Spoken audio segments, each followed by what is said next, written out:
বিশ্বের বিভিন্ন দেশে ই পাসপোর্ট আর এনআইডি সেবা চালু থাকলেও দক্ষিণ আফ্রিকার দূতাবাসে ঠিক তার উল্টো চিত্র। আফ্রিকার দেশগুলোতে বসবাসরত কয়েক লাখ প্রবাসী বাংলাদেশি পাচ্ছেন না এই সুবিধা। চলতি বছরের জানুয়ারি মাসে ই পাসপোর্টের মেশিনারি দক্ষিণ আফ্রিকার দূতাবাসে এসে পৌঁছালেও কক্ষের সীমাবদ্ধতা, জনবল সংকট এবং স্বরাষ্ট্র মন্ত্রণালয়ের সুরক্ষা বিভাগের অনুমতি না মেলার অজুহাতে শুরু হয়নি কাজ। মাসের পর মাস মেশিনগুলো বাক্সবন্দি থাকায় সেবাবঞ্চিত হচ্ছেন সেখানকার প্রবাসী বাংলাদেশিরা। দ্রুত এই অবস্থার উত্তরণ চান তারা। সারা বিশ্বের অন্যান্য জায়গায় যে আমাদের প্রবাসী বাণিজ্যের সুবিধাগুলো পায়, আমরা এখানে সাউথ আফ্রিকায় আমরা বঞ্চিত।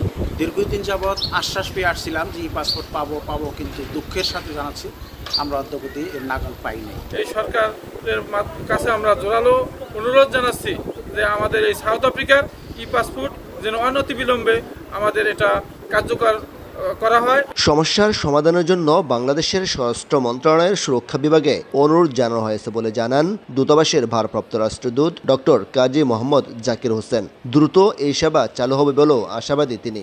আমি অনুরোধ করেছি, যেহেতু এর আগেও এই দক্ষিণ আফ্রিকা তালিকায় ছিল, বাংলাদেশ মিশন তালিকায় ছিল, সুতরাং পরবর্তী কাজটি যাতে আমাদের এখানে করা হয় সেজন্য আমি আগে উল্লেখ করেছি, অনুরোধ করা হয়েছে। 2020 সালের জরিপ অনুযায়ী দক্ষিণ আফ্রিকায় বসবাস করেন প্রায় 3 লাখ প্রবাসী বাংলাদেশি। মিজানুর রহমান রাসেল, সময় সংবাদ, দক্ষিণ আফ্রিকা।